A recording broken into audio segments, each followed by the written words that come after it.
Bueno, hola con todos. Gracias por estar aquí en un episodio más de Dialogando. El día de hoy vamos a conversar con Yameli.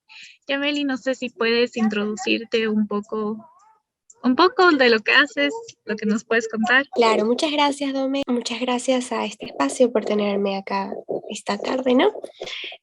Yo soy estudiante de literatura, estoy a punto de egresar en la escuela, perdón, en la Universidad de las Artes. Em, Tengo estudios, pues, en literatura, pero también en sociología. Estudio personalmente, de manera individual, investigo constantemente sobre colonialidad, sobre género, sobre racialidad, específicamente en el contexto latinoamericano. Y también, bueno, he formado parte de algunos proyectos, sobre todo con ONGs de la ciudad de Guayaquil, que están enfocados a solucionar o dar algún tipo de prestación de ayuda hacia mujeres en situaciones de desamparo y de violencia. Em, ¿Qué más? Tengo una cuenta de Instagram, por allí divulgo cierta información como más superficial de estos temas, ¿no? Si investigo algo y veo que hay una problemática en el país, por ejemplo, que me gustaría que se aborde, pues allí hago un texto y lo publico. Y tienen bastante buena acogida y por lo tanto, a raíz de eso, decidí crear unos talleres, ya que estudio literatura con mención en pedagogía, entonces estoy formándome como docente. Así que decidí crear unos talleres en donde pues imparto o comparto más bien, más que imparto, comparto estos conocimientos, ¿no? Que no siempre están al alcance de todas las personas, incluso personas que tengan acceso a textos o PDFs no siempre están conscientes de dónde buscarlos o cómo iniciar sus guías de lectura o por dónde direccionarse, entonces ahí estoy yo. Eso es básicamente lo que hago. Por el momento soy embajadora de una conferencia internacional a la cual estaré asistiendo el próximo año en Rusia y trabajo independientemente como traductora porque hablo inglés de manera de nivel C1. Eh, y bueno, esto de los talleres, ¿no? Y clases personalizadas de lo mismo. Eso básicamente, qué raro se siente hablar de una. Muchas gracias, Yameli, por compartirnos. Entonces, para empezar, quisiera preguntarte, ¿por qué es importante entender la colonialidad?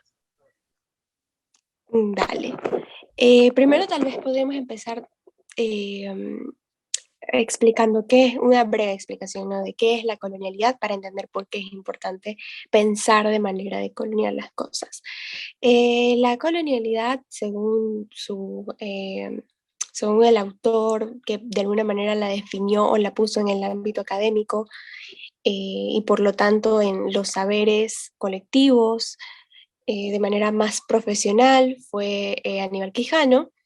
Y según él, la colonialidad es una forma de relacionarse con el mundo, es un sistema de dominación mundial que superpone primero ciertas razas sobre otras y que además permite la explotación de los territorios y la sublevación de los saberes de quienes quedan así puestos como unos otros, ¿no? Como ese exterior, como esa identidad que queda en el margen, que no se ajusta a la identidad hegemónica creada por la colonialidad.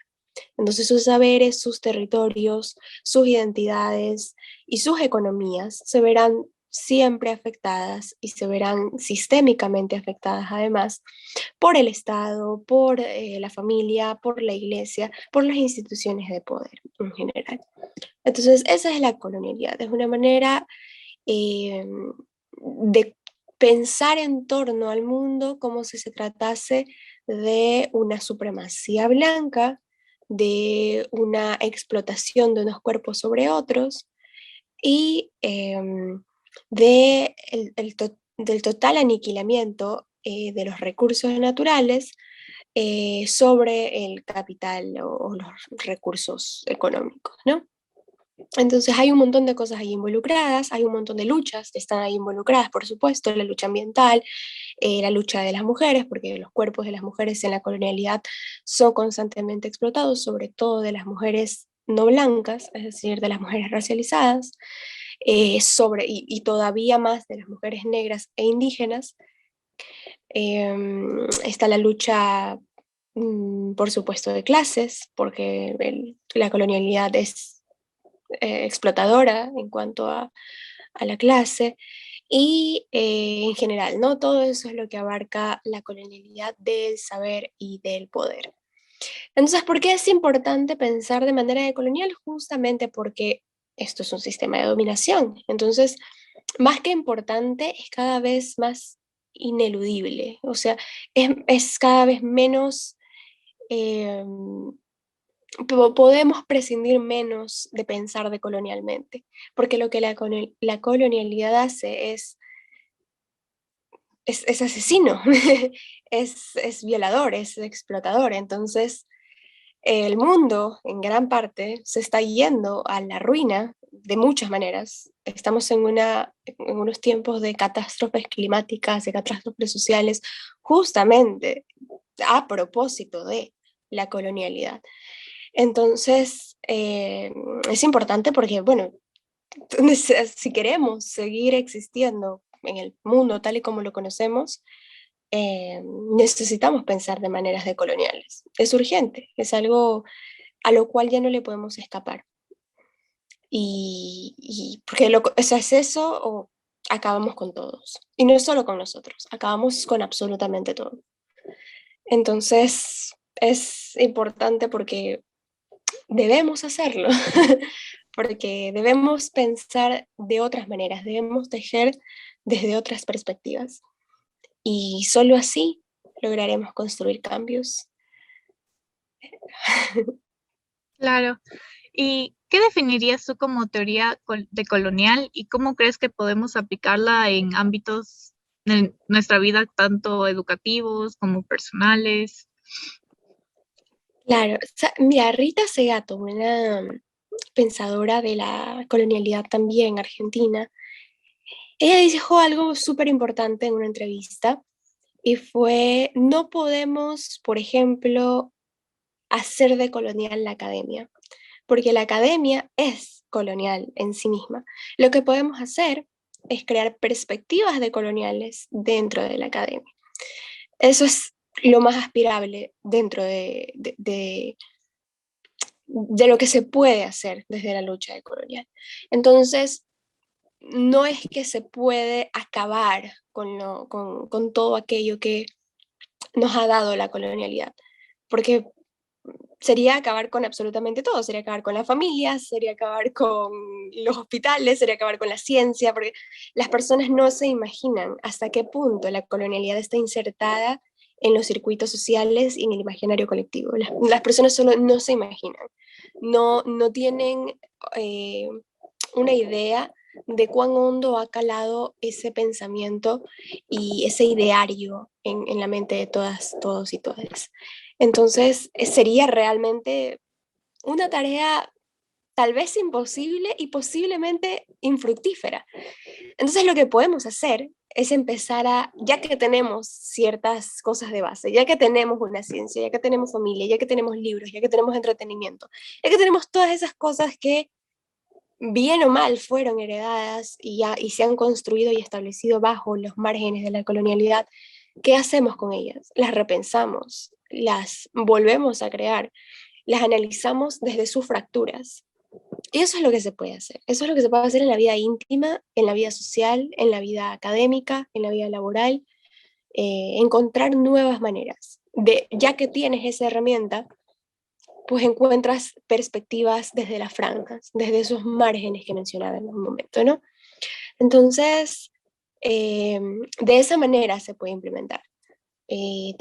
Primero, obviamente, pues educándose al respecto, la educación nunca está de más, siempre es chévere y si tenemos acceso a Internet, todavía mejor, siempre se puede acceder a textos, pero también podemos contribuir con personas por ejemplo, mujeres racializadas, que existimos muchas que creamos contenido, que tenemos ciertos servicios que ofrecemos en torno al tema, o simplemente contenido que hacemos gratuitamente. Siempre se puede hacer eso, siempre se puede informarse desde esas voces, escuchar las voces de quienes han sido eh, puestos en mayor situación de indignidad por la colonialidad, reconocer quiénes son, darles su lugar de enunciación, respetar que tienen uno, no querer imponer nuestras voces, eh, aprender, educarnos, no siempre dar nuestra opinión, porque entendemos que nuestra opinión no siempre es universal y no siempre es necesaria tampoco.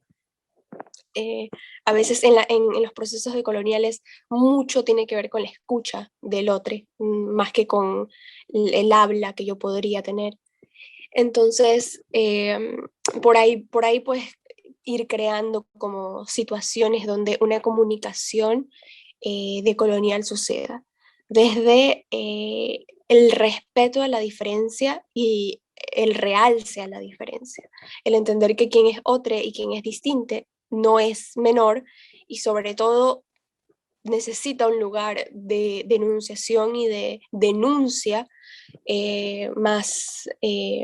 a veces más importante que el mío. No siempre, pero a veces, porque el mundo les ha negado eso, y históricamente se les ha negado eso. Entonces, ¿qué puedo hacer yo? A veces aprender, nada más. ¿Qué más?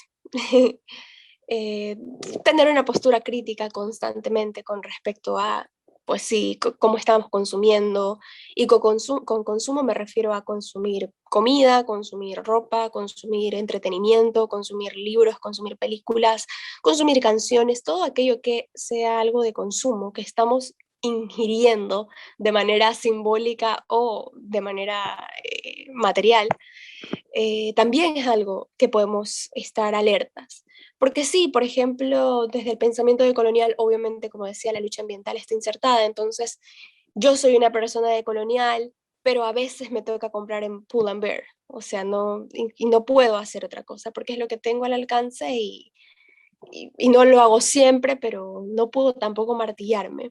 Entonces, ¿qué hago? Tengo una postura crítica al respecto y entiendo que no puedo simplemente apoyar la industria de la moda rápida porque supone el trabajo y la explotación de mujeres en países como Bangladesh, como Sri Lanka, en donde están en estas maquilas de explotación, ¿no?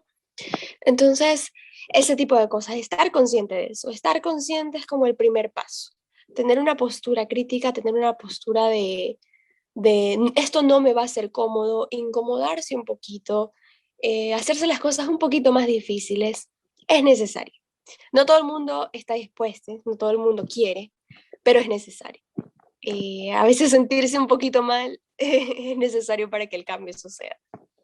Y si nos sentimos, no sentirse mal, pero sentirse responsables, es más bien lo que quiero decir. Sentirse responsable, cuál es tu peso social, cuál es el peso que tú tienes, qué es lo que puedes hacer, cuáles son las acciones que están sobre ti para que eso pueda cambiar o para que por lo menos haya una postura cambiante al respecto. Entonces, eso, eso es lo que se puede hacer en las relaciones interpersonales. eh, Cómo me estoy relacionando con las personas, por ejemplo, si soy hombre, cómo me estoy relacionando con las mujeres, si soy una persona blanca, cómo me estoy relacionando con las personas no blancas, si soy una persona de clase alta o media alta, cómo me estoy relacionando con las personas en situación de precarización, cómo me relaciono con esos sistemas también, en qué lugar estoy, cuáles son mis privilegios. Estar consciente de un montón de cosas, es un trabajote, yo nunca he pensado que es fácil, es un trabajo bien difícil, no gusta, no es bonito, pero es necesario. Es necesario por lo menos si lo que se quiere es empezar a pensar decolonialmente. Y eso, no sé si eso haya respondido a tu pregunta, Dome. Sí, sí, perfecto, tienes razón. A veces igual en el proceso uno se da cuenta de prácticas a veces dañinas que uno ha estado practicando, que no es del todo consciente a veces. Y muchas gracias, Yameli, por tu tiempo. Igual recomiendo al 100% tus talleres. La verdad, yo que aprendí demasiado. Ha sido como que mi top 1 de talleres. Y muchas gracias igual a todos ustedes por escucharnos. Esperamos verlos pronto.